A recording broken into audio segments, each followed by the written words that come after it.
আরো পিছনে হাত ধরো, একদম লাস্টের দিকে ধরো, এই দেখো একদম লাস্টে হাত ধরো, লাস্টের দিকে ধরো। হ্যাঁ,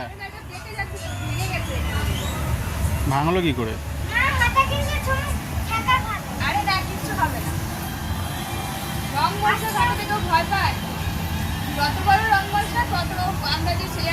না, কত রকমের কালার হচ্ছে সেটা দেখো।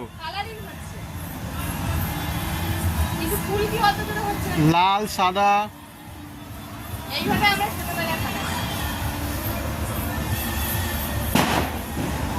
এবার সাদা হচ্ছে।